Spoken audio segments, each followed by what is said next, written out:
Hello बच्चों, देखो thermodynamics को आगे बढ़ाएंगे। थर्मोडायनेमिक्स में डेफिनेशंस ही पढ़ रहे थे, बस अब ख़त्म करेंगे उनको।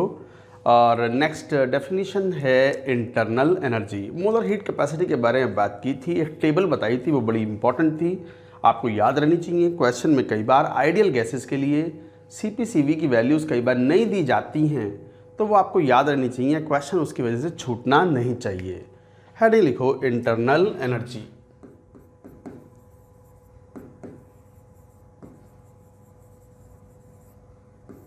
इसका सिंबल E और U यूज़ करते हैं। ये भी एक स्टेट फंक्शन है और इंटरनल एनर्जी एक एक्सटेंसिव प्रॉपर्टी भी है। मोलर इंटरनल एनर्जी इंटेंसिव बन जाती है। अच्छा है क्या ये? हर सिस्टम के जो मॉलिक्यूल्स होते हैं, एटम्स मॉलिक्यूल्स जो भी हों, वो अगर रेस्ट पे हैं और बाहर से कोई एक्सटर्नल फोर्स फील्ड नहीं लग रहा है, तो उनके मॉलिक्यूल्स की एक सर्टेन अमाउंट ऑफ एनर्जी होती है because of its position, because of its motion, and all those kind of energy is collectively is called as internal energy. तो every thermodynamic system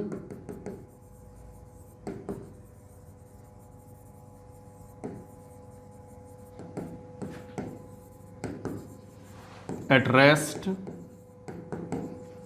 and in absence of any external force field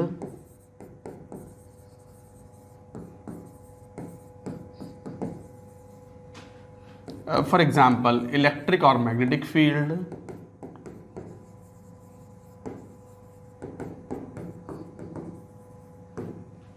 so every thermodynamic system at rest and in absence of any external force field has a certain amount of energy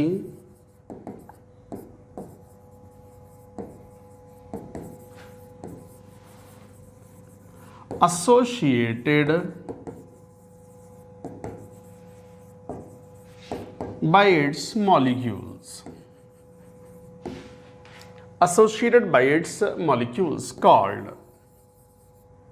internal energy.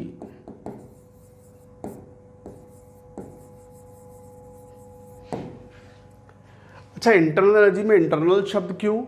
Obviously इनकी वजह से, eight rest and in absence of any external force field, मतलब system rest पे होना चाहिए। ऐसा नहीं कि किसी लॉरी पे या ट्रक पे रख के उसे दौड़ा दिया तो ट्रक की स्पीड मान लो 100 किलोमीटर पर आवर की स्पीड है, तो उसकी ओवरऑल सिस्टम की, वेसल की एक काइनेटिक एनर्जी होगी, वो भी उसमें जुड़ जाएगी। तो इंटरनल एनर्जी का मतलब मॉलिक्यूल्स की अपनी energy when they are at rest and बाहर से कोई उन पर इलेक्ट्रिक या मैग्नेटिक फोर्स ना लग रहा हो, इलेक्ट्रिक या मैग्नेटिक फील्ड ना अप्लाई किया हुआ हो, तो उस केस में मॉलिक्यूल्स दौड़ भाग करने की वजह से, पोजीशंस की वजह से पोटेंशियल एनर्जी, कई तरह की बॉन्ड्स की वजह से bond energies, collection of all those energies is called internal energy. तो इंटरनल एनर्जी में ये सब चीज़ें काउंट हो जाती हैं।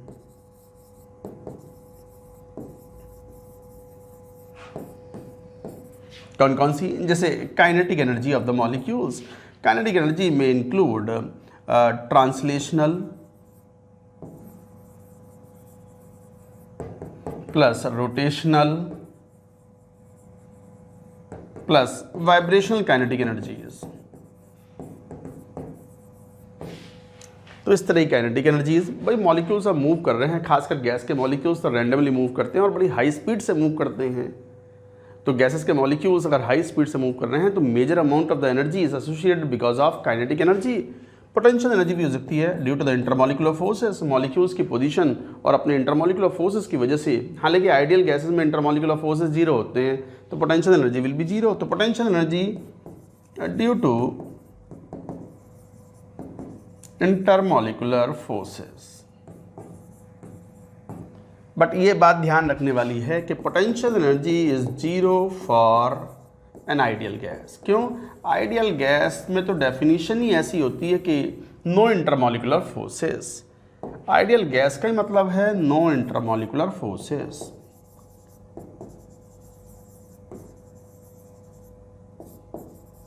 और जब इंटरमॉलिक्यूलर फोर्सेस ही नहीं है तो potential energy will be zero.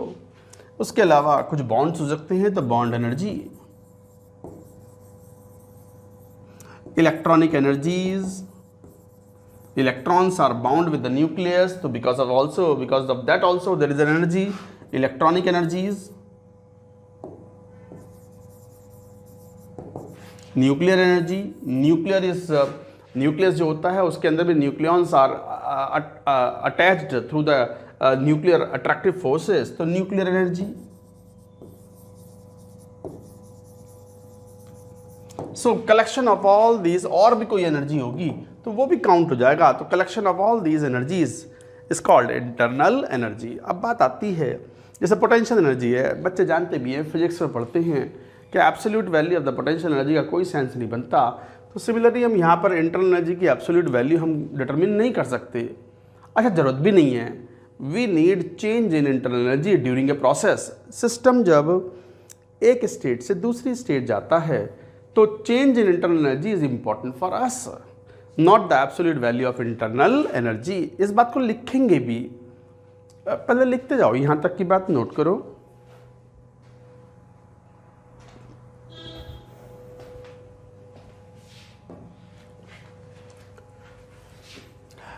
Absolute value of internal energy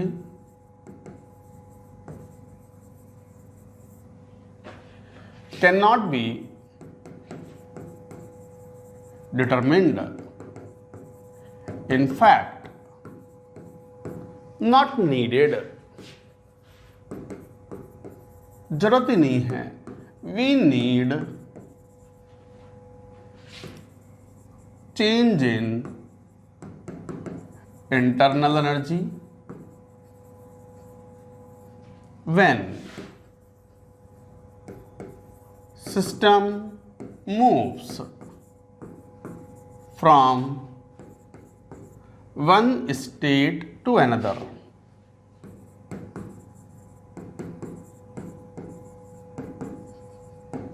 system एक स्टेट से दूसरे स्टेट पर जाता है तो हम वहाँ कहते हैं कि चेंज इन इंटरनल एनर्जी हमें ज़रूरत पड़ती है. हमें एब्सोल्यूट वैल्यू की ज़रूरत भी नहीं है और ना ही हम डिटरमिन कर सके. अच्छा, चेंज इन इंटरनल एनर्जी की बात करते हैं तो डेल्टा यू. तो मेनली अगर ध्यान से देखो कि सिस्टम जब कोई प्रोसेस करता है, कोई केमिकल प्रोसेस है या फिजिकल प्रोसेस है, तो काइनेटिक एनर्जी के चेंजेस आ सकते हैं, पोटेंशियल एनर्जी के मेन चेंजेस आ सकते हैं, चेंज तो बॉन्ड एनर्जी के भी आ सकते हैं, वो हम इग्नोर करते हैं.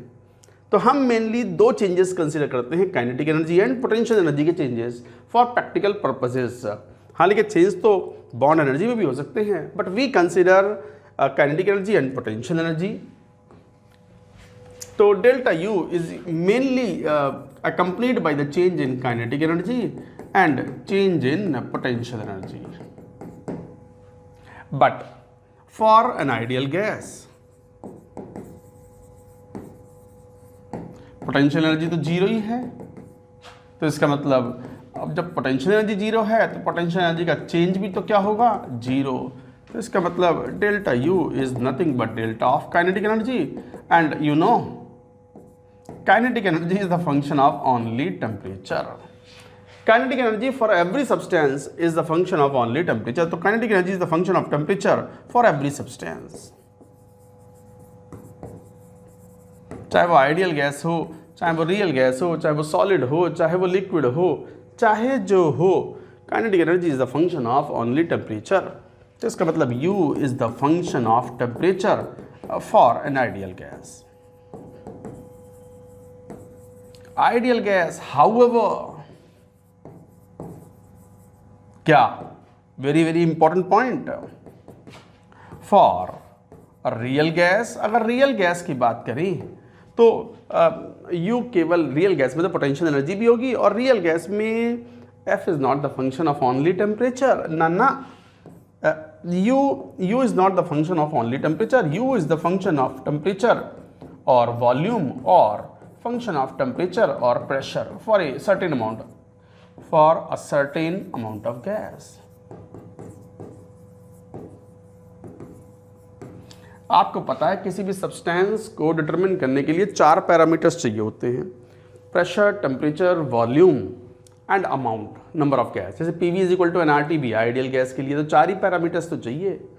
अच्छा, रियल गैस के लिए वॉन्डर वॉल्स गैस ले लोगे तो वॉन्डर वॉल्स कॉन्स्टेंट ए और बी आ जाएंगे, बट अल्टीमेटली तो वेरिएबल 4 ही है ना for a given gas, pressure, temperature, volume, amount. Fixed amount कर दी तो 3 ही पैरामीटर हैं, 3 में से 2 पैरामीटर फिक्स कर दो, तीसरा तो ऑटोमेटिकली फिक्स हो जाएगा। तो इसका मतलब 2 के टर्म्स में हम मैथमेटिकल इक्वेशन लिख सकते हैं। तो u is the function of temperature और वॉल्यूम, केवल टेम्परेचर का फंक्शन नहीं है, केवल अगर u केवल टेम्परेचर का फंक्शन है तो it must be N ideal gas. तो आइडियल गैस के लिए ये तो कितना इंपॉर्टेंट स्टेटमेंट है, इसकी इंपॉर्टेंस आप बाद में देखोगे। u is the function of only temperature for an ideal gas, ये बहुत ही वेरी वेरी इंपॉर्टेंट स्टेटमेंट। इसका यूज जहां तहां आएगा, जबकि रियल गैस के लिए ऐसा नहीं है। u is the function of temperature and one more parameter either volume और प्रेशर। अच्छा, इन जनरल की बात करें, जैसे यहाँ तक की बात लिखो, अगली स्क्रीन पर चलते हैं। हम एक्सप्रेशन फाइंड आउट करते हैं, जनरल एक्सप्रेशन। आइडियल गैस के लिए क्या एक्सप्रेशन चाहिए वो हम लिख लेंगे। मोस्टली क्वेश्चंस तो हमें आइडियल गैस के लिए ही पूछे जाते हैं।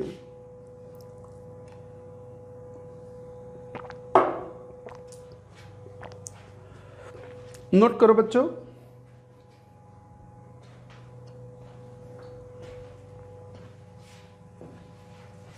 जैसे इन जनरल, कलर हो लाओ, u is the function of temperature and volume. मान लो ये ले लिया मैंने, पिक कर लिया, इन जनरल है ये, real gas, ideal gas, everything for everything, किसी के लिए भी। तो फॉर ए रियल गैस और सॉलिड और लिक्विड, किसी के लिए भी हम इन जनरल अगर बात करें तो ये एक जनरल एक्सप्रेशन हो गया। तो ज़रा देखें इसको, तो ये इन जनरल ये था। अब अगर इस तरह का फंक्शन है ये, तो अब ये पार्शियल डिफरेंशिएशन का मतलब क्या होता है, ज़रा एक बात समझो। मान लो y is the function of x है बच्चों, तो आप क्या बोलते हो, dy upon d x is equal to f dash x, ऐसे लिखते हो, ऐसे लिखते हो। फर्स्ट डिफरेंशियल कर दिया उसका एफ डैश एक्स। बट अगर ये तो सिंगल वेरिएबल था, अगर 2 वेरिएबल हों तो z is the function of, मान लो x एंड y, तो फिर यहाँ एग्जैक्ट डिफरेंशियल नहीं आता, dy upon d x use नहीं करते। तो हम इस तरीके से कहते हैं कि अगर x में थोड़ा सा चेंज किया, कितना dx, ध्यान से सुनना, x में थोड़ा चेंज किया dx, y में थोड़ा चेंज किया dy, तो ऐसा तो है नहीं कि z में कोई चेंज ना हो। z में चेंज होगा, कितना, dz would be equal to what, del z over del x keeping y constant into dx, del z over del y keeping x constant dy। इस तरीके से मैथमेटिकल, इसे बोलते हैं पार्शियल डेरिवेटिव।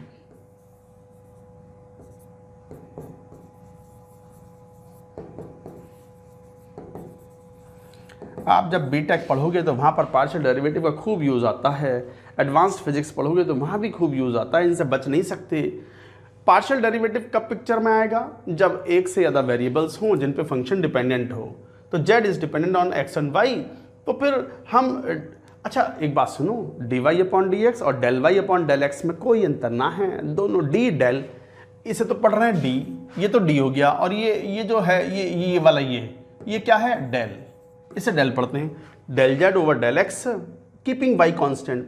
जब भी हम इस तरह का वेरिएबल फंक्शन लिखते हैं और नीचे y लिख देते हैं, तो नीचे y लिखने का मतलब होता है कि y इज केप्ट कांस्टेंट। तो del z over del x क्या है, variation of z with respect to the variation of x। तो ये रेट ऑफ वेरिएशन हो गया z का with respect to x into change cost. ऐसे rate of variation of z with respect to y keeping x constant into rate change cost in y, this is the total change cost in z। ऐसे expression लिखे जाते हैं। मैं चाहूँ तो यहाँ भी लिख दूंगा, क्या लिखूंगा बोलो, du is equal to what, del you over del t, temperature के साथ variation keeping volume constant dt, del you over del v keeping temperature constant dv। और आप इंटरनल एनर्जी कि एक्सप्रेशन में ये बात पढ़ते भी हैं। एक्चुअली ये बात हम आइडियल गैसेस के लिए डिफाइन भी करेंगे या सबके लिए डिफाइन कर सकते हैं। Variation of internal energy with respect to temperature is nothing but CV value. So ये CV है, ये CV है। तो एक्सप्रेशन आ गया du is equal to, in fact constant volume पर जो भी आप टेम्परेचर देते हो वो इंटरनल एनर्जी ही बढ़ाता है। It increases internal energy of the gas. तो del U over del T at constant volume is nothing but CV। तो ये एक्सप्रेशन आ गया CV dt plus del U over del V, internal energy का variation with volume keeping temperature constant and dV multiplied by dV। इसे बोल दो equation number 1। ये एक जनरल इक्वेशन है। इसकी जरूरत पड़ेगी कि सर क्वेश्चन सॉल्व करने के लिए? ना पड़ेगी। आइडियल गैस के लिए हमसे क्वेश्चन पूछते हैं और उसके लिए बड़ा सिंपल सा फॉर्मूला आने वाला है। तो जनरल इक्वेशन है for every substance,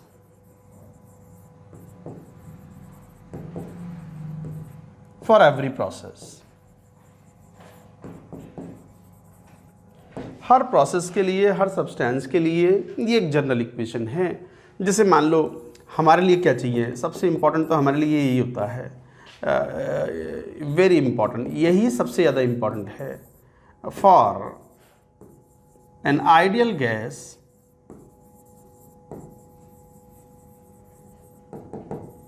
undergoing any process,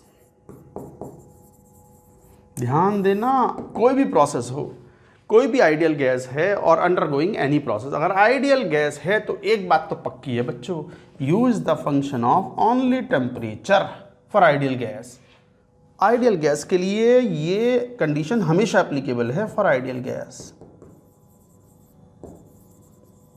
तो इसका मतलब ये हुआ कि del U over del V at constant temperature, ये तो जीरो ही हो गया।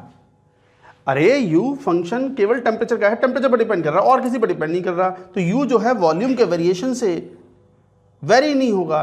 तो del U over del V at constant temperature will be equal to 0। तो ये टर्म जीरो हो गया। तो सेकंड वाला जो ट्रबलसम टर्म था, this goes zero. When this goes zero तो du is equal to what, CV dt for 1 mole. Of course ये 1 मोल के लिए है, ये अलग रख दो। तो फिर n मोल्स के लिए कितना, du is equal to NCV dt for n mole. n mole के लिए du is equal to NCV dt, ये है फॉर्मूला। इसी को अगर मैं ओवरऑल चेंज फाइंड आउट करना चाहूँ, एक फाइनाइट चेंज फाइंड आउट करना चाहूँ during a process, 1 to 2 stage जा रहे हैं, तो n तो खैर कांस्टेंट है, number of moles, integral 1 to 2 CV dt, और CV बाहर आ जाएगा तो NCV डेल्टा T हो जाएगा, delta U for an ideal gas. Ideal gas के लिए कोई सा भी प्रोसेस हो, कई बार बच्चे यहाँ भी कंफ्यूज होते हैं, मुझे पता है बच्चे कहाँ कंफ्यूज होते हैं। अब यही तो हमारा अनुभव है, इतने सालों में पढ़ाते हैं बच्चों को, तो बच्चों के जिस तरह के डाउट्स आते हैं हमारे सामने, बच्चे जैसे ये फॉर्मूला देखते हैं, अच्छा delta U is equal to NCV dt या NCV डेल्टा T, अच्छा ये आइडियल गैस के लिए तो ठीक है, CV आ रहा है मतलब कांस्टेंट वॉल्यूम, हो ना हो ये आइसोकोहरिक प्रोसेस के लिए एप्लीकेबल है केवल। नहीं, ये केवल आइसोकोहरिक के लिए एप्लीकेबल नहीं है, एनी प्रोसेस के लिए। मैंने आइसोकोहरिक का कहाँ कॉन्सेप्ट लगाया, कहीं भी नहीं लगाया, तो इसका मतलब ये एनी प्रोसेस, माइंडेड। इस वाले शब्द को ध्यान देना, माइंडेड। रजनीकांत वाला माइंडेड आया है, तो माइंडेड। एनी प्रोसेस, किसी भी प्रोसेस के लिए change in internal energy is equal to NCV delta T। अगर CV कांस्टेंट है तो, नहीं है कांस्टेंट तो टेम्परेचर का फंक्शन होगा, वैल्यू पुट करना, इंटीग्रेट करना, लिमिट लगाना, and you will get the change of internal energy, and this is mostly going to be useful. ये और ये एक ही तो फार्मूला है। तो ध्यान रखो, कोई भी प्रोसेस हो आइडियल गैस के लिए, तो आइडियल गैस के लिए this is the formula you have to apply for any process, general process, isothermal हो, आइसोकोहरिक हो। आइसोथर्मल है तो वैसे ही टेम्परेचर कांस्टेंट होता है, तो डेल्टा T 0 है, तो डेल्टा U इज 0। तो कह रहे हैं शुरुआत से कि you is the function of only temperature. तो ये था आइडियल गैस के लिए। अच्छा, रियल गैस में जनरल फार्मूला है। हाँ, ये फार्मूला कंडेंस हो जाएगा यदि कांस्टेंट वॉल्यूम प्रोसेस हो। कांस्टेंट वॉल्यूम प्रोसेस होगा तो डीवी की वैल्यू 0 हो गई। तो रियल गैस के लिए भी हम अप्लाई कर सकते हैं only simple formula only in case of the isochoric process. लिखेंगे केस 2 को पहले नोट करो। आज का लेक्चर ये बड़ा यूजफुल है, इंपॉर्टेंट है भाई।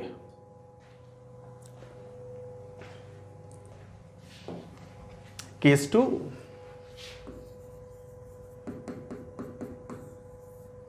कलर वही बढ़िया है।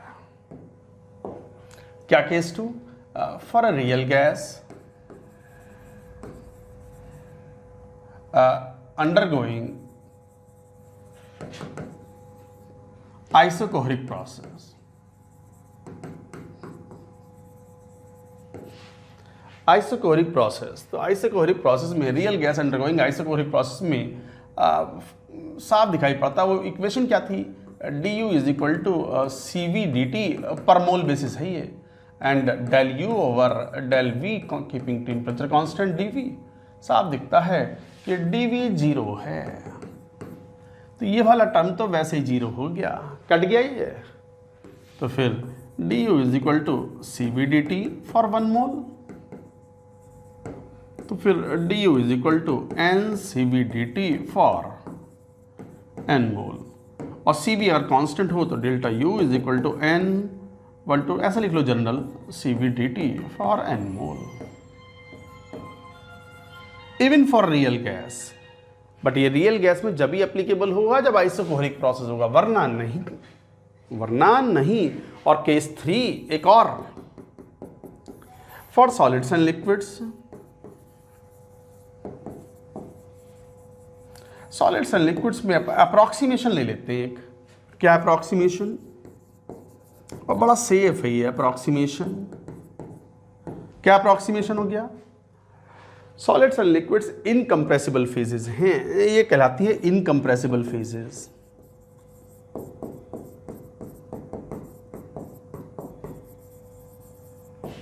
What is the meaning of incompressible phases? Incompressible phases का मतलब आसानी से कंप्रेस ना हो, इनका वॉल्यूम चेंज इज नेग्लिजिबल।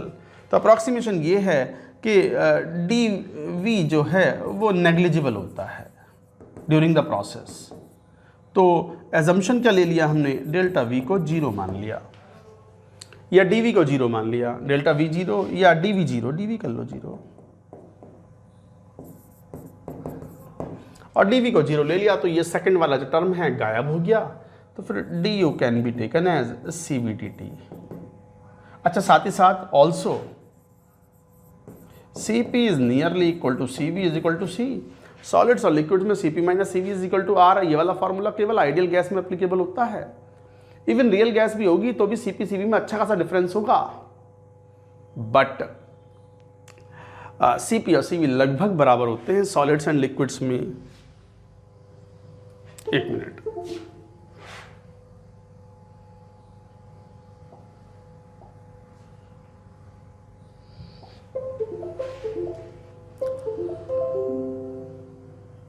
तो du is equal to C V D T, ये एक्सप्रेशन आ गया।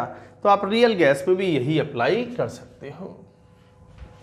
तो delta u is equal to, और इसको सी डी टी भी बोल सकते हो। तो n मोल्स के लिए, तो 1 मोल के लिए था, तो n मोल्स के लिए n से मल्टीप्लाई कर दोगे तो n 1 to 2 C D T.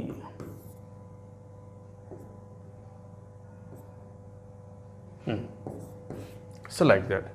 तो delta u is equal to N C D T. आप सॉलिड लिक्विड के लिए भी अप्लाई कर सकते हो, डी यू को इग्नोर कर सकते हो। डी यू नहीं, D V is nearly 0, volume change. U तो इंटरनल एनर्जी है।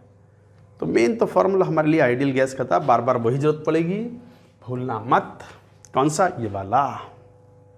किसी भी आइडियल गैस के लिए कोई भी प्रोसेस हो रहा हो, this is the equation, question solve करने में यूजफुल। क्लियर?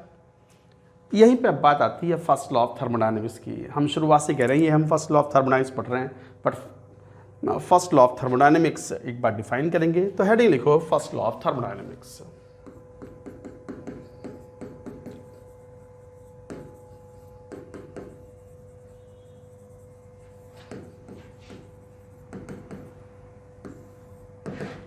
चैप्टर बड़े सुकून से पढ़ने वाला है ये। फर्स्ट लॉ ऑफ थर्मोडायनेमिक्स, वैसे तो ये सिंपल भाषा में ऐसे बोलता है कि energy can neither be created not destroyed, only one form of energy can be converted to another. जैसे बोलते भी हैं हम, पत्थर को ऊपर उछालते हैं तो हाई स्पीड से उछाला जाता है तब ऊपर जाता है अगेंस्ट ग्रेविटी, तो इनिशियल काइनेटिक एनर्जी होती है उसमें, पोटेंशियल एनर्जी मान लो नहीं है, पर धीरे धीरे जैसे जैसे ऊपर जाता है तो पोटेंशियल एनर्जी बढ़ती है on expense of kinetic energy, और जैसे ये मैक्सिमम हाइट तक पहुंचता है its kinetic energy become zero and converts completely into potential energy, और जब नीचे आता है तो वापस potential energy reconverts into the kinetic energy. तो one form of energy can be converted to another, और one mode of energy transfers to the another mode, like heat and work, heat can be converted into work, work can be converted into heat and so on. ये है मतलब इसका दूसरा simple शब्दों में ये होता है कि energy of the universe is constant. Energy को ना तो क्रिएट कर सकते हो ना डिस्ट्रॉय कर सकते हो, एक फॉर्म ऑफ एनर्जी को दूसरे में कन्वर्ट कर सकते हो। मैं बोल रहा हूँ तो मेरी एनर्जी खर्च हो रही है तो एंट्रोपी बढ़ रही है, सराउंडिंग की एनर्जी बढ़ रही है। समझ में आ गई बात? मैं भोजन खा रहा हूँ तो मुझ में एनर्जी आ रही है, तो मैंने यूनिवर्स से कुछ फूड लिया, उसकी एनर्जी कम कर ली, तो मतलब one form of energy is converting into another, so total energy of the universe is constant. तो क्या है ये, लिखेंगे एक बार।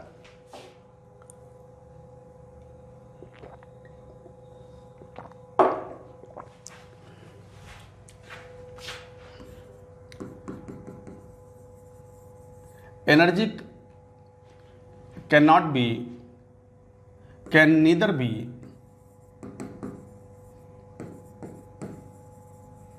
created nor destroyed. It can be converted from one form to another, या एक मोड से दूसरे मोड में ट्रांसफर हो सकते हैं। इसका मतलब दूसरे शब्दों में ज़्यादा इंपॉर्टेंट क्या है, total energy of universe is constant.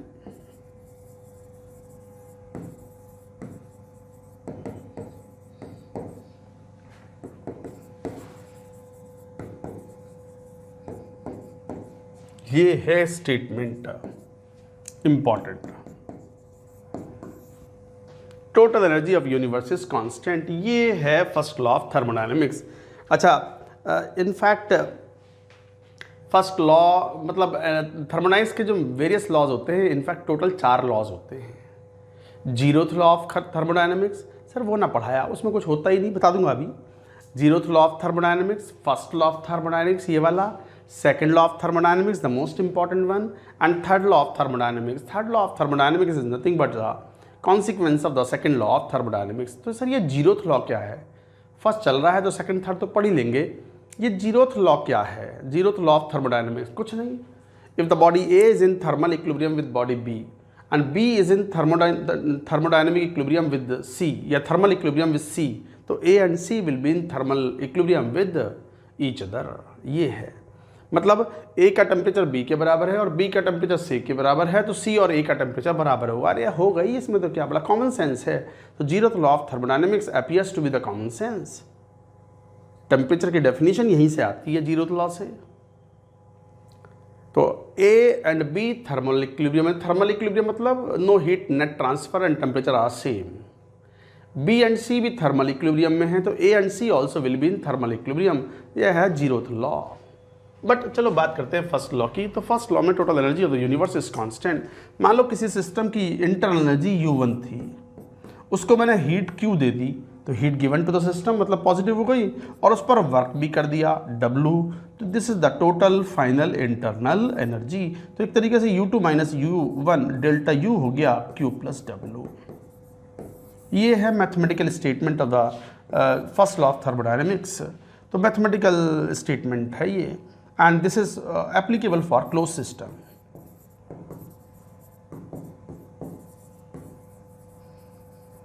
Open system के लिए एप्लीकेबल नहीं होता, क्योंकि ओपन सिस्टम में तो अमाउंट ही फिक्स नहीं है। अमाउंट फिक्स नहीं होती तो फिर इंटरनल एनर्जी तो अमाउंट पर डिपेंडेंट है ना, एक्सटेंसिव प्रॉपर्टी। तो applicable for close system, mathematical form है ये फर्स्ट लॉ ऑफ थर्मोडायनेमिक्स की, important for solving questions. This is quite important for solving questions. तो delta U change in internal energy is equal to, अच्छा small form में लोगे तो कैसे लोगे, और D U small change is equal to Q plus W. छोटे छोटे चेंजेस ले लो, डी यू इनफाइनाइट से small change in internal energy is equal to little amount of the heat supplied to the system and little amount of the work done on the system. So like that. Sign convention के हिसाब से W Q के जो भी sign हो वही लो, question हमेशा सही होगा।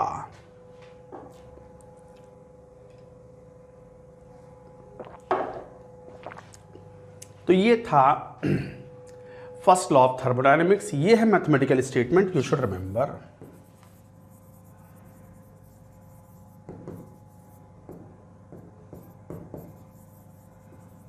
अब एकमात्र आखिरी परिभाषा बची है और वो है एंथैल्पी। कब से यूज़ कर रहे हैं, वो पीरियोडिक टेबल में आपने कई बार पढ़ा है। Ionisation enthalpy, electron gain enthalpy, ये सब एंथैल्पी होता क्या है वो बात करेंगे। It is nothing but the sum of internal energy and PV energy of the system. तो यू प्लस पीवी को मैथमेटिकली हम एंथैल्पी बोलते हैं। तो पहले ये लिख लो यहाँ तक की बात, नोट डाउन।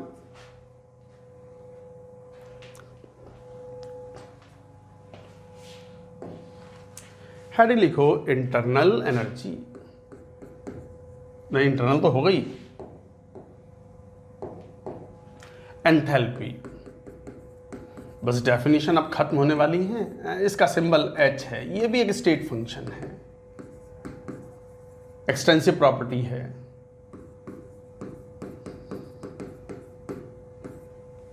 ये भी एक स्टेट फंक्शन है। मैथमेटिकली इसको डिफाइन करते हैं H is equal to U plus P V, internal energy plus PV energy of the system, that is called enthalpy. अच्छा, इसको डिफरेंशिएट करूं मैं तो D H is equal to, कैसे, D H is equal to D U plus P D V plus V D P. इस तरीके से define करते हैं, P D V plus V D P. P V का डिफरेंशियल क्या होगा, D P V क्या होता है, P D V plus V D P. दो फंक्शंस के प्रोडक्ट का डिफरेंशियल क्या होता है, first function into differential of second plus second function into differential of first, इस टाइप से। तो ठीक है, इस तरीके से लिखा। अच्छा, D U is equal to D H is equal to D Q D U plus P D V plus V D P. अच्छा, एक बात ध्यान दो, डी यू को हम ऐसे भी लिख सकते हैं, मान लो Q plus W, heat plus by D U का था फर्स्ट लॉ ऑफ थर्मोडायनेमिक्स से क्या आया था expression, Q plus W, W total आएगा यहाँ पर। और डब्ल्यू भी दो तरीके के हो सकते हैं, PV as well as non PV work. तो PV as well as non PV work, तो PV work plus W non PV work. Non but total work में दोनों ही आ गए, हालांकि हम नॉन पीवी वर्क को इग्नोर कर देते हैं in first law of thermodynamics calculation purposes से। Plus P D V plus V D P, ऐसे बोलते हैं हम, with no non P V work,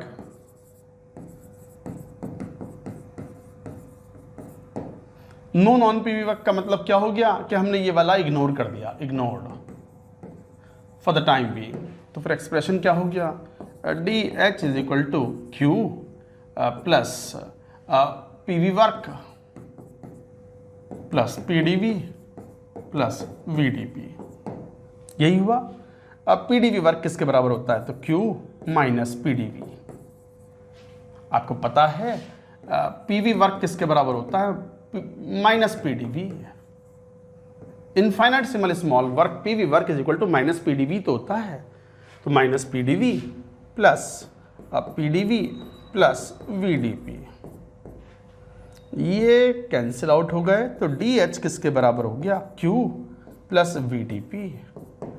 अब अगर बात करें हम eight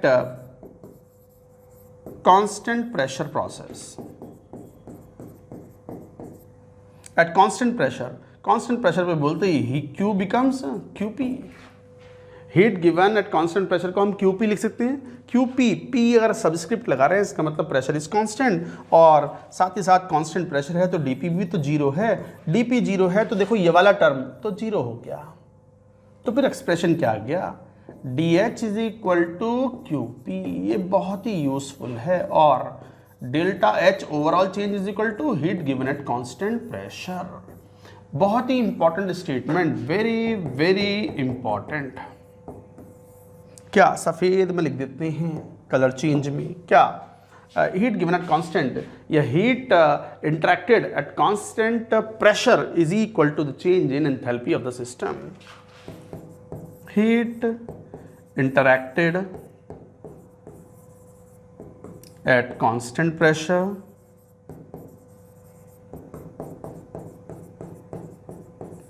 heat interacted at constant pressure is equal to enthalpy change of system।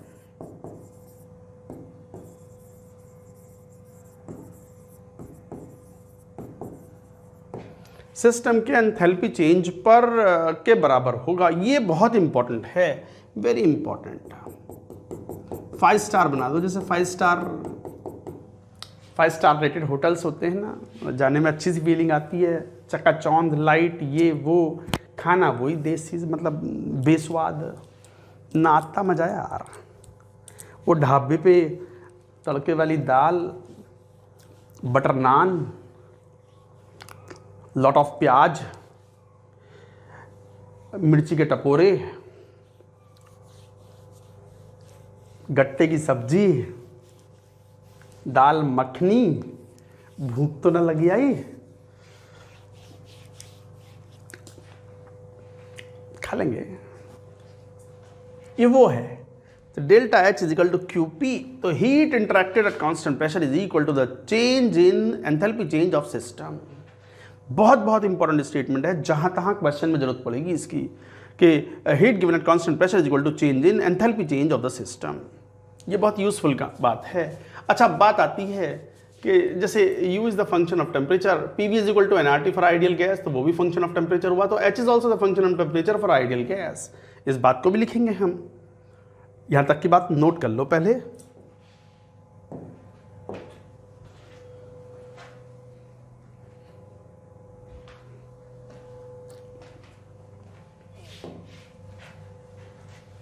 क्या कि H को क्या लिखा था आपने, U plus PV।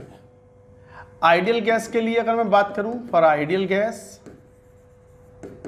U is the function of temperature and PV is equal to nRT।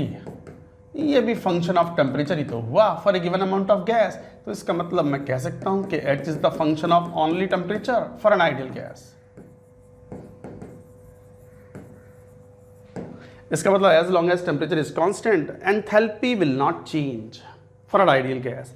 But in general for a real gas और solid और liquid, in general H is not the function of only temperature or pressure or function of temperature or volume। मतलब दो parameter पे depend करेगा, एक पे ना, दो पे। रियल गैस में वॉल्यूम चेंज होने पर या प्रेशर चेंज होने पर और भी कई तरह की एनर्जीज में चेंजेस आएंगे, लाइक पोटेंशियल एनर्जी, तो that also need be considered.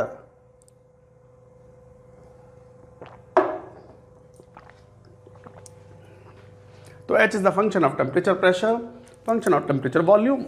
चलो इसको पिक करें, तो जैसे हमने इंटरनल एनर्जी के लिए एक्सप्रेशन फाइंड आउट किया था, इसके लिए भी कर सकते हैं जनरल।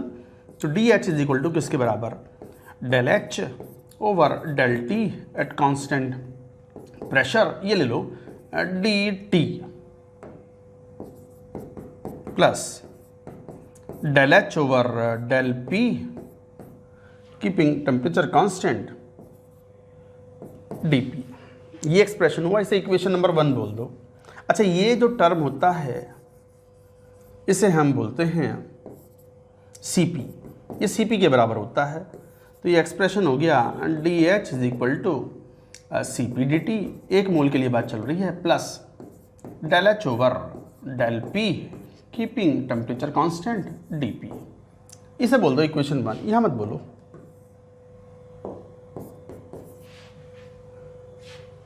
ये है कि D H is equal to C P D T plus del H over del P at constant temperature D P.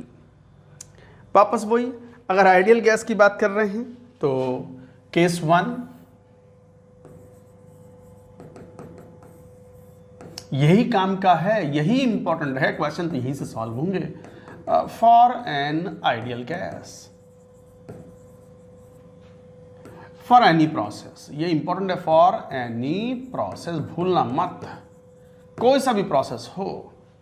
एक बात तो क्लियर है कि h is the function of only temperature, तो इसका मतलब del H over del P at constant temperature, ये तो जीरो ही होगा ना। अरे भाई h is the function of only temperature और टेम्परेचर ही कांस्टेंट है, तो फिर तो डेल एच मतलब h का वेरिएशन प्रेशर के साथ में जीरो ही होगा, और जीरो ही होगा तो ये कचरा पट्टी वाला खराब सा टर्म जो है, जो टेंशन दे रहा है, ये हट गया, और डी एच किसके बराबर हो गया, C P D T for 1 mole. तो इसको यूं भी लिख सकते हैं N C P D T for N मोल।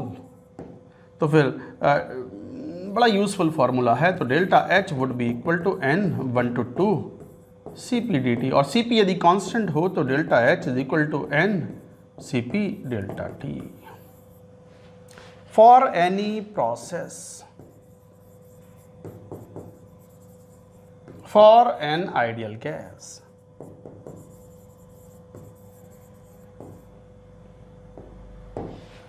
कोई सा भी प्रोसेस हो, कोई सा आइडियल गैस के लिए ये फॉर्मूला एप्लीकेबल है, वेरी वेरी इंपॉर्टेंट, यही काम आएगा।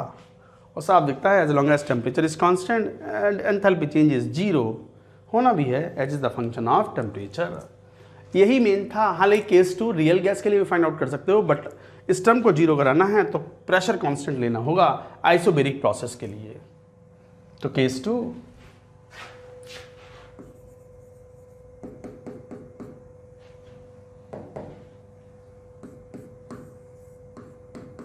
for a real gas at constant pressure or isobaric process।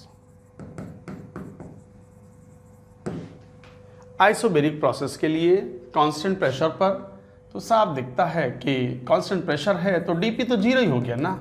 तो वो जो इक्वेशन थी D H is equal to कौन सी, C P D T plus del H over del P keeping temperature constant D P, ये वाला term तो zero हो गया। तो फिर डी एच की वैल्यू हो गई N C P D T for N mole, तो फिर डेल्टा एच की वैल्यू हो गई N 1 to 2 C P D T. बस ये है। तो रियल गैस के लिए भी ये फॉर्मूला लगा सकते हैं, बट कौन सी कंडीशन में, आइसोबेरिक में। आइडियल गैस के लिए तो किसी भी प्रोसेस पे ये अप्लाई कर ही सकते हैं। तीसरा केस वापस वही सॉलिड लिक्विड के लिए,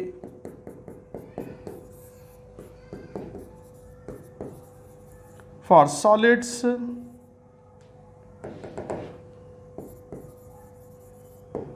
एंड लिक्विड्स इनकम्प्रेसिबल फेजेस हैं, और इनकम्प्रेसिबल फेजेस हैं तो एक तरीके से यहाँ पर भी H का प्रेशर के साथ कोई वेरिएशन खास नहीं होता।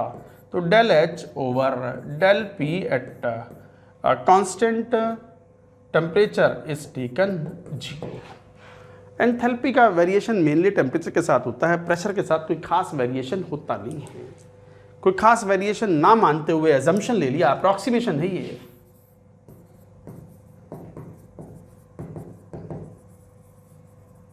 तो फिर वर्चुअली हम delta H is equal to N C D T ले लो।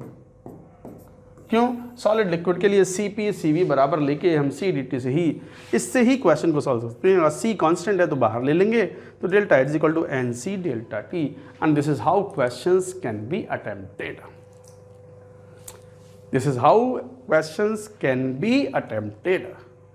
तो ये बड़े यूज़फुल एक्सप्रेशंस थे, खासकर आइडियल गैस के लिए। इससे भी ज़्यादा इंपॉर्टेंट चीज़, जो पहली चीज़ अब आ रही है जिस पर न्यूमेरिकल्स जेई ने पूछे जाते हैं रेगुलरली, वो है relation between delta H and delta you. ज़रा यहाँ तक की बात एक बार बच्चों नोट तो करो, नोट इट डाउन।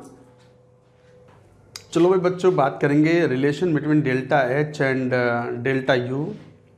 अच्छा एक चीज़ और सुनो सुनो, वो जाने से पहले मैं एक बात और यहाँ पर बोलता हूँ। क्या? एक और पॉइंट, जैसे हमने अभी एक बात पढ़ी ना, क्या कि heat given at constant pressure is equal to change in enthalpy of the system, और heat given at constant pressure total heat is equal to a finite change in enthalpy of the system. जैसे ये पढ़ा अभी हमने। इस जैसी एक और चीज़ भी होती है। क्या चीज़ होती है? जैसे आप ये लिखते हो ना, first law of thermodynamics, D U is equal to Q plus W, और इसको यू भी लिख सकते हो, D U is equal to Q minus P D V. W P D V होता है at constant volume. D V तो zero हो गया, और साथ में क्यू को हम क्या लिख दें? Q V, heat given at constant volume. Heat given at constant volume, तो इसका मतलब ये हुआ कि हम यहाँ से ये बात कह सकते हैं कि ये टर्म तो जीरो हो गया, तो D U is equal to Q V, और delta U is equal to Q V. कितना इंपॉर्टेंट स्टेटमेंट आया। Heat given at constant pressure is equal to change in enthalpy, heat given at constant volume is equal to change in internal energy. Very important. Heat interacted at constant volume is equal to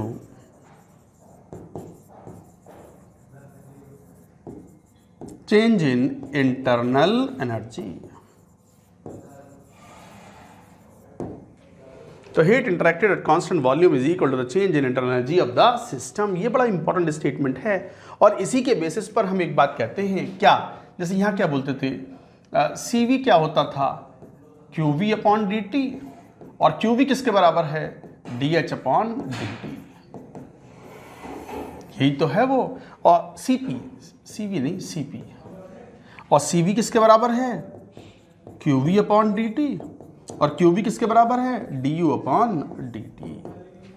तो यहाँ से भी हम इस तरीके की ये बात कहते हैं। इसका यूज भी किया हमने। Cp is nothing but del H over del T, del H over del T at constant pressure। दूसरे शब्दों में मैं इसको अगली स्क्रीन पे लेता हूँ। मैं यहीं पे गुचल कर रहा हूँ, छोटे छोटा करके बड़ा बड़ा लिखता हूँ अगली स्क्रीन पर। क्या कंक्लूजन क्या निकला? बहुत ही इंपॉर्टेंट। वो ये निकला कि whatever heat you give at constant volume is equal to change in internal energy, और total heat given at constant volume is equal to finite change in internal energy। इसका मतलब ये हुआ कि du over dt at constant volume, बल कैसे कह दो यहाँ से एक बार, तो फिर एक तरीके से यू भी हुआ कि Cv कैसे डिफाइन होता है? QV अपॉन डी टी, और QV किसके बराबर है? du अपॉन डी टी, और simply we can write Cv is nothing but del you over del T at constant volume. इसका यूज किया था हमने। आ गई अब बात, देखो। Similarly Qp is equal to D H, change in enthalpy of the system, और Qp is equal to delta H. Qp is equal to delta H, तो Cp था किसके बराबर? Qp अपॉन डी टी, ऐसे ही लिखा था हमने, is equal to what? D H upon D T, और यू भी लिख सकते हैं पार्शियल डिफरेंशिएशन के फॉर्म में, del H over del T at constant pressure. इसका यूज किया था। अब आई बात समझ में? तो इस तरीके से ये बात करते हैं। अब आ जाओ अपने मेन मुद्दे पर, वेरी वेरी इंपॉर्टेंट करते हुए। मतलब practically chapter starts now. Definitions तो खत्म हो गई। रिलेशन बिटवीन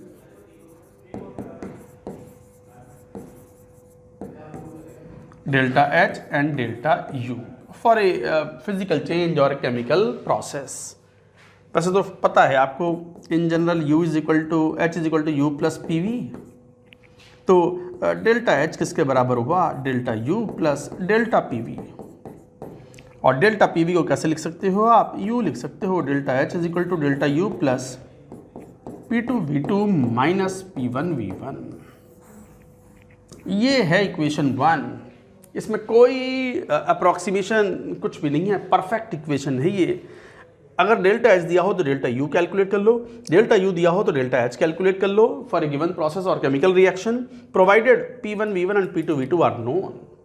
तो अगर प्रेशर वॉल्यूम का डेटा दिया हुआ हो तो delta H and delta you यहाँ से फाइंड आउट कर सकते हैं, बट कई बार दिया हुआ नहीं होता तो अप्रॉक्सीमेशन करने पड़ते हैं। तो कहने का मतलब ये है कि if PV data eight initial and final states is known, then equation 1 is best to apply.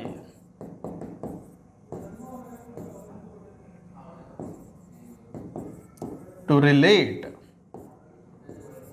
Delta U and delta H.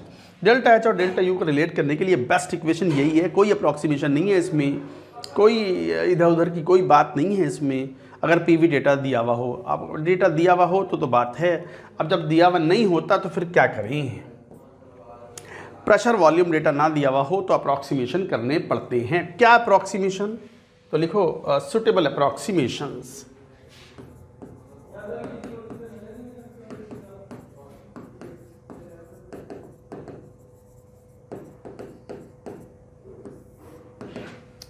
क्या है सुटेबल अप्रॉक्सीमेशंस?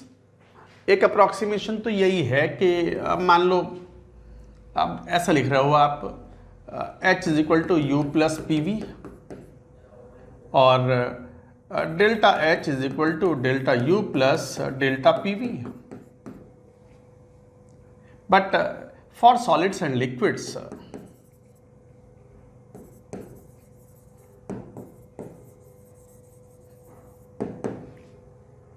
फॉर, बल्कि यहां मत लिखो, 1 को यहां मत लिखो, हेडिंग यहां डालो, केस 1 कर दो इसको। फॉर सॉलिड्स एंड लिक्विड्स, अगर सॉलिड्स और लिक्विड्स की बात कर रहे हैं तो ध्यान दो delta PV term is very small usually, unless के प्रेशर डेटा आपने 10,000 एटमॉस्फेयर ना ले लिया हो, तो generally PV term is very small generally, and hence तो अगर कोई सॉलिड्स एंड लिक्विड्स इन्वॉल्व हैं, solids and liquids involve only, ऐसा लिख लो। अगर केवल सॉलिड्स एंड लिक्विड्स इन्वॉल्व हैं किसी केमिकल रिएक्शन में या प्रोसेस में, तो फिर तो डेल्टा पीवी टर्म काफी छोटा होता है, उसको इग्नोर कर सकते हैं, and hence can be ignored. ये इग्नोर हो जाता है और इग्नोर होते ही फिर एक तरीके से practically delta H becomes nearly equal to delta U. अच्छा, ये इग्नोर भी जब करना है, ignored if P1V1 P2V2 data not given. तो कोई केमिकल रिएक्शन हो जिसमें केवल सॉलिड्स लिक्विड्स इन्वॉल्व हो और प्रेशर वॉल्यूम का डेटा हमें इनिशियल फाइनल स्टेट पे ना दिया हो, तो ऐसे में हम डेल्टा एच और डेल्टा यू को बराबर ही मान लेते हैं, कोई खास अंतर होता भी नहीं। Case 2 in fact is more important, this is very important for a chemical reaction involving gases. मान लो कोई केमिकल रिएक्शन है which is involving gases, of course eight constant temperature.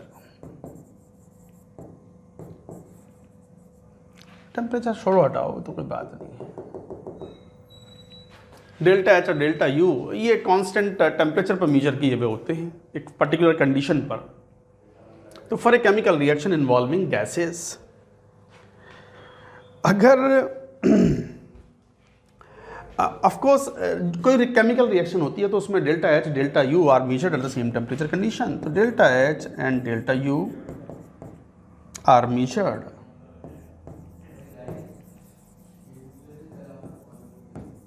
Eight same temperature conditions. तो same temperature conditions पे delta H delta U measure किए हुए होते हैं। कई बार बच्चों को ऐसा लगता है कि आइडियल गैसेस इन्वॉल्विंग गैसेस हैं, गैस को आइडियल ट्रीट करते हैं तो डेल्टा एच जीरो हो जाएगा, डेल्टा यू जीरो होगा ना। रिएक्शन के लिए जीरो नहीं होता ना। Delta U is equal to zero, delta H is equal to zero for an ideal gas.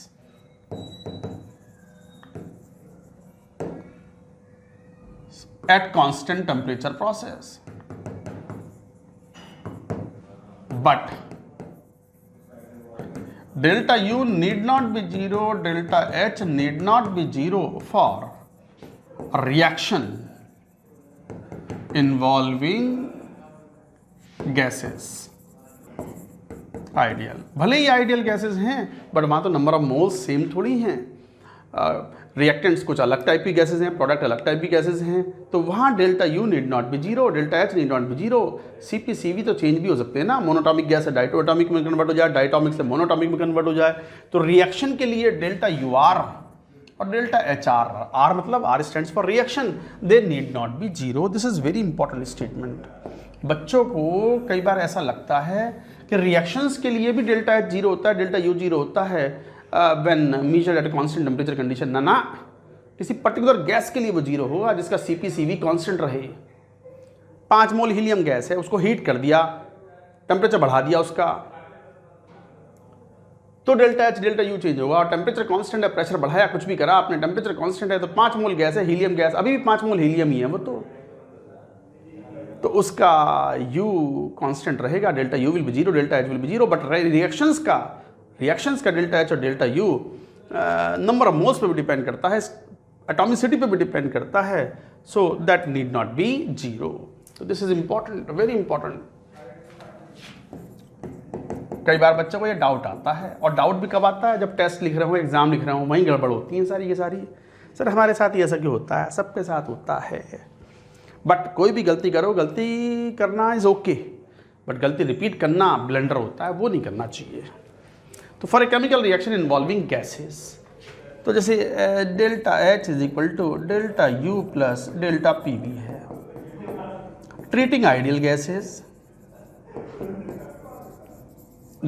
To be ideal, तो पी वी को क्या ले लिया, एनआरटी, कांस्टेंट टेम्परेचर पर रिएक्शन हो रही है, तो डेल्टा एच को क्या लिख दिया, delta U plus P we की जगह एनआरटी रखा, आरटी तो बाहर आ गया, तो delta N delta N G R T. अब बात आती है, this is equation number 2, very important equation. Sir delta N G क्यों लिया, जी क्यों लिया? जी का मतलब क्या है, गैसेस। सर सॉलिड लिक्विड क्यों नहीं लिया? सॉलिड लिक्विड के लिए पहले कह चुके हैं कि delta P we term is very small, delta P we term ignored for solids liquids। अगर सॉलिड लिक्विड्स इन्वॉल्व हैं उसमें गैसेस रिएक्शन के साथ में, इन्वॉल्विंग गैसेस के साथ में अगर सॉलिड लिक्विड्स इन्वॉल्व हैं, तो सॉलिड लिक्विड के लिए आप डेल्टा पीवी टर्म को इग्नोर करोगे।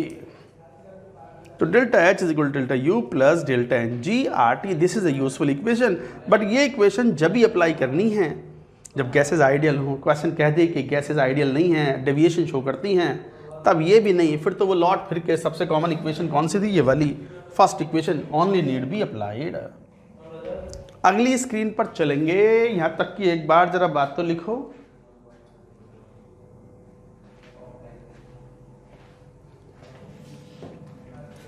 क्या point, delta H R is equal to, reaction के लिए है delta U R plus delta N G R T, can not be applied, can't be applied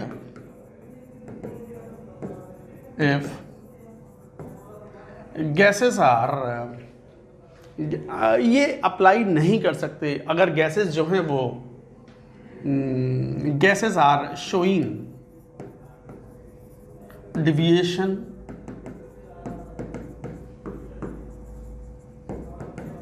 from ideal behavior। Ideal behavior से अगर deviation show कर रही है gases, real gases हैं, तो फिर ये इक्वेशन अप्लाई नहीं कर सकते इन सच केस।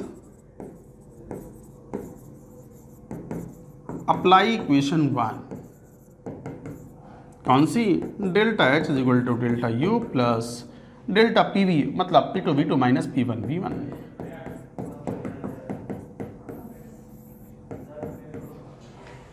फिर तो यही अप्लाई करो।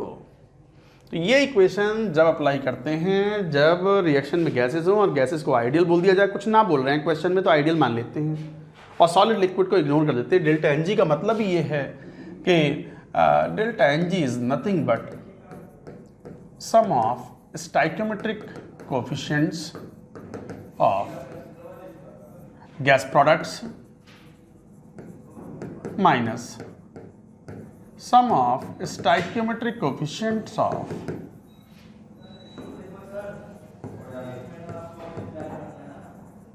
gas reactants. So summation of the stoichiometric coefficient of the gas products minus summation of the stoichiometric coefficient of the gas reactants, ये है डेल्टा एन जी। जैसे एग्जाम्पल देखें, 2CO gas plus O2 gas, मान लो ये reaction है, तो delta N जी कैसे लोगे, गैस के प्रोडक्ट्स 2 माइनस 2 प्लस 1 3 माइनस 1। और मान लो एग्जाम्पल हो carbon solid plus half O2, बताओ डेल्टा एन जी कितना लोगे, आप कितना लोगे, नहीं सॉलिड लेना ही नहीं है, सॉलिड और लिक्विड के लिए delta N G R T या मतलब डेल्टा पी वी इग्नोर किया हुआ है, तो केवल गैसेस लेने हैं, तो 1 माइनस हाफ इस टाइप से। और भी जैसे मान लो N2 प्लस 3H2, इसके लिए भी अगर डेल्टा एन जी लेना होगा तो 2 minus 4 minus 2। So like that you से। बच्चों ये तरीका है कहने का, डेल्टा एन जी कैसे लेते हैं, थोड़ा सावधान रहेंगे। क्वेश्चन सॉल्व कर लें, मैंने कहा ना ये न्यूमेरिकल्स के लिए दिस इज क्वाइट यूजफुल, और ये इक्वेशन तो बेस्ट है whenever we need to apply this question. अच्छा, क्वेश्चन में थोड़ा केयरफुल रहना है। एक्सोथर्मिक एंडोथर्मिक कई बार क्वेश्चन बोलेगा, हीट लिबरेटेड बोल रहे हैं तो इसका मतलब delta H will be negative, exothermic reaction होगी। तो रिएक्शंस भी दो तरीके की होती हैं, हालांकि समझते हैं फिर भी मैं बता देता हूँ। एक्सोथर्मिक मतलब delta H negative, heat liberated, और इवॉल्व। एंडोथर्मिक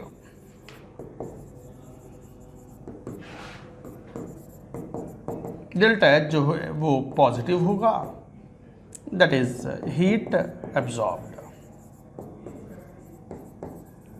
और क्वेश्चन सॉल्व करते समय ये भी जरूर ध्यान रखना, heat given at constant volume is equal to delta U, heat given at constant pressure is equal to delta H.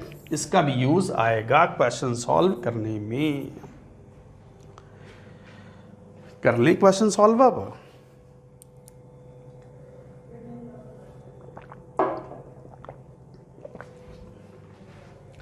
करो नोट पूरी बात को।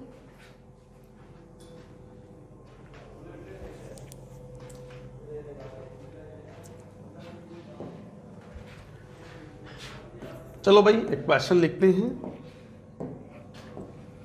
आई have some data, some questions we can do. अब मान लो ये क्वेश्चन है कि 1000 kilo calorie of heat per mole of C17H16 liquid is released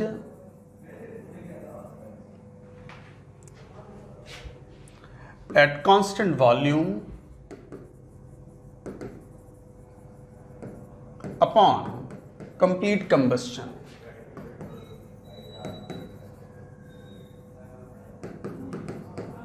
combustion करवा दिया, complete combustion at 300 kelvin. Combustion तो हाई टेम्परेचर पे हुआ होगा, बट ये जो हीट मेजरमेंट है ये 300 केल्विन पे है। ठीक है, find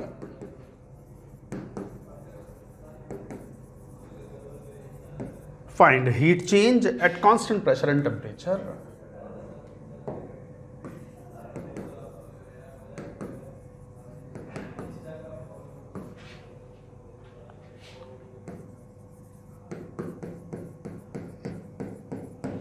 at constant pressure and temperature. Solve the question. करो सॉल्व।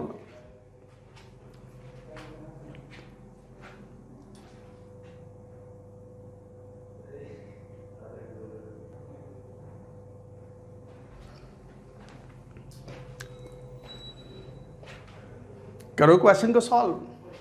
अच्छा, क्वेश्चन को सॉल्व करने में अगर आर की जरूरत पड़ती है और कैलोरीज में है, किलो कैलोरीज लिखा है जैसे पर मोल, तो आर की वैल्यू 2 कैलोरीज मोल -1 केल्विन -1 ले सकते हो। देखें क्या आंसर आया आपका, मैच करवाना, क्वेश्चन सॉल्व करो। 1000 kilo calorie of heat is liberated when this much is at constant volume. Constant volume पे है, इसका मतलब heat given at constant volume is equal to delta U. Delta U है ये, और -1000 किलो कैलोरी पर मोल। Unit जो होती है एंथैल्पी ऑफ रिएक्शन या इंटरनल एनर्जी ऑफ रिएक्शन की, वो किलो कैलोरी पर मोल ही होती है रिएक्शंस के लिए। पर मोल का मतलब पर मोल एक्सटेंट ऑफ रिएक्शन, जो स्टोइकियोमेट्री के हिसाब से है। ठीक है, तो ये इस तरीके की रिएक्शन है। पर मोल ऑफ C7 कंबशन की रिएक्शन तो कराओ।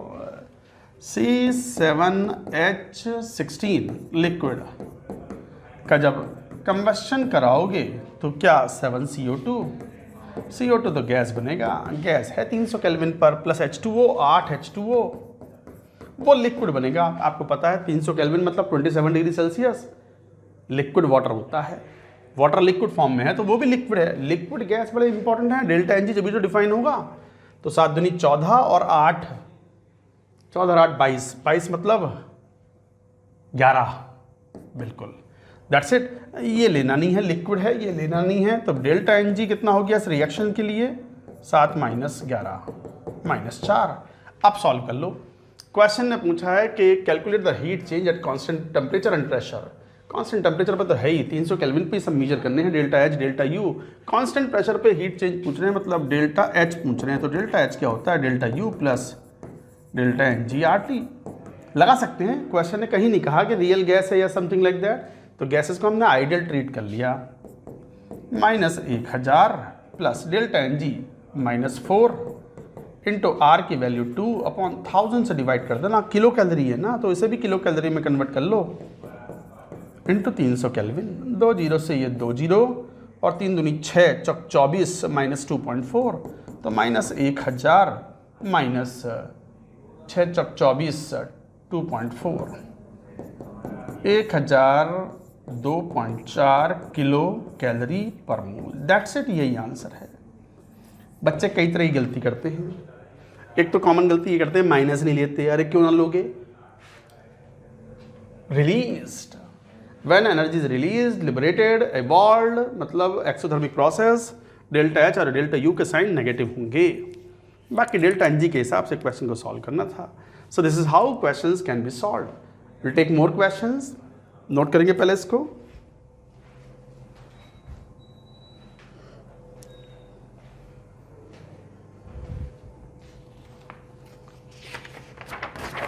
हाँ देखो, एक सवाल ये लेते हैं।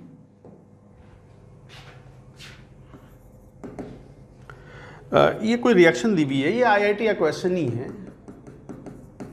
अच्छा सवाल है तो मैं यहीं पे इसको बता देता हूँ। कोई रिएक्शन है, for the reaction 2CO gas plus O2 gas 2CO2 gas, delta H is equal to -560 kilo joule.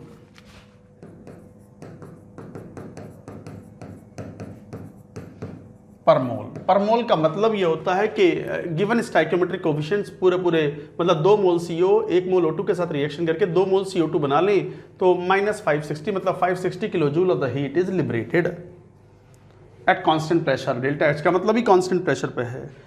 In 1 litre vessel, in 1 liter vessel at 500 Kelvin, the initial pressure is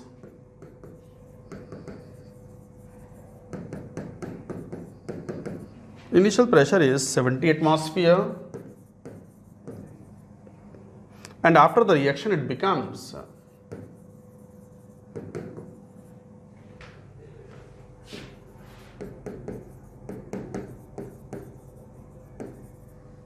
it becomes 40 atmosphere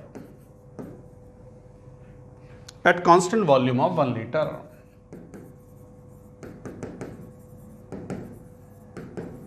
ये question में language दी हुई है. Find change in internal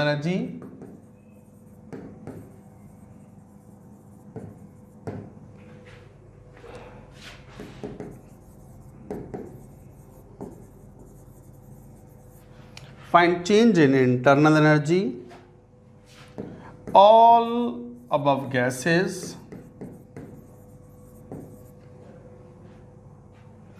show significant deviation. Question में लिखा हुआ है सब.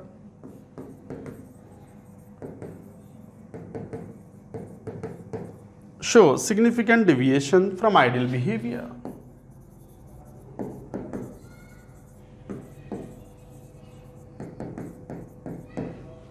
Ideal behavior. अच्छा, क्वेश्चन में दिखा हुआ है कि take 1 litre atmosphere is equal to 0.1 kilo joule.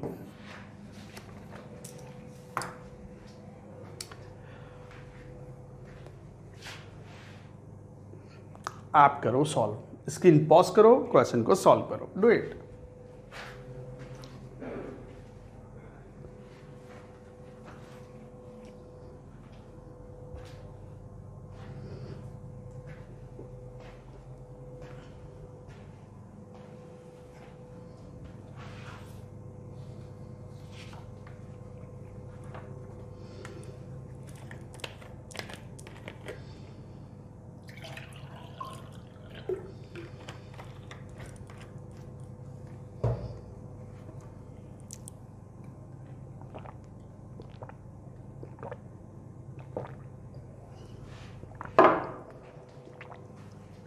हाँ भाई.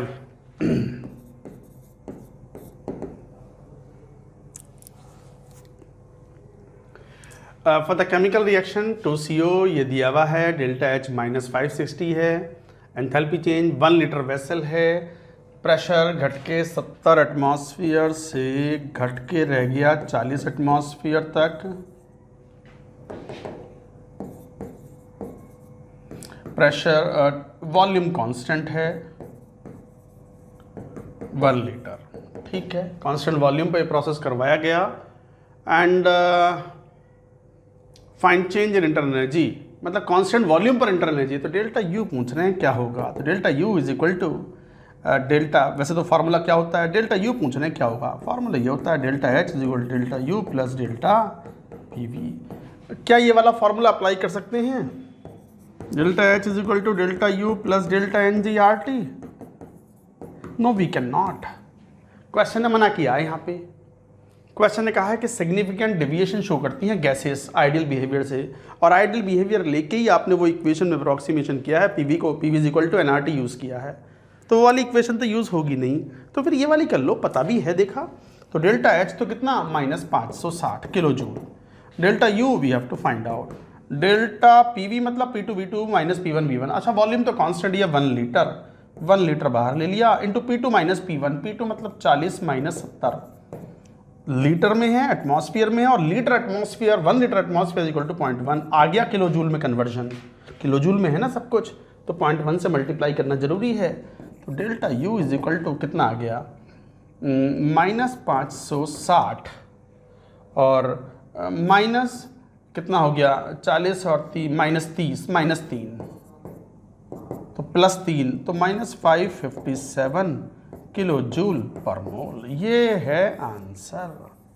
That's it. बस यही पूछा था क्वेश्चन ने, बतला दिया हमने. क्वेश्चन ने पूछा है कि इंटरनल एनर्जी कितनी होगी, चेंज इन इंटरनल एनर्जी, तो we can find out like this. वो इक्वेशन लगा नहीं सकते. हालांकि क्वेश्चन में उसकी ज़रूरत भी नहीं है, टेम्परेचर मेंशन भी नहीं किया क्वेश्चन ने कहीं भी. दे दिया है 500 केल्विन. चाहो तो लग सकती थी वो equation, but answer would be different from there. यही वाला आंसर अगर रिपोर्ट करोगे, ये सिंगल डिजिट वाले न्यूमेरिकल क्वेश्चन था जेई एडवांस्ड में, तो बस यही आंसर फीड करोगे तो मार्क्स मिलेंगे, वरना कुछ नहीं मिलेगा. आ गई बात समझ में. अच्छा, वैसे ये जो वैल्यू दी है 1 litre atmosphere is equal to 0.1 kilo joule, ये 0.1 किलो जूल होती नहीं है, थोड़ा डिफरेंट होती है, बट जो दी है वो लेना है. वैसे एग्जैक्ट वैल्यू कितनी होती है, 1 लीटर एटमॉस्फेयर SI में कन्वर्ट करो तो 10 के power -3 metre cube into atmosphere is 1.01325 × 10⁵ pascal. तो इसका मतलब ये हुआ 1 लीटर एटमॉस्फेयर जूल में, metre cube into pascal is nothing but joule, तो 101.325 ये हो गया जूल, मतलब 0.10135 किलो जूल, ये है एग्जैक्ट वैल्यू। तो 1 litre atmosphere is equal to 0.10135 kilo joule, जिसको अप्रॉक्सीमेटली हम 0.1013 किलो जूल भी ले लेते हैं, बट क्वेश्चन ने 0.1 ही ले लिया अप्रॉक्सीमेशन में, तो जो दिया है वही लेना है। So this is how you talk about the relation between delta H and delta U, and accordingly questions can be solved. Note करो पूरी बात यहाँ तक की।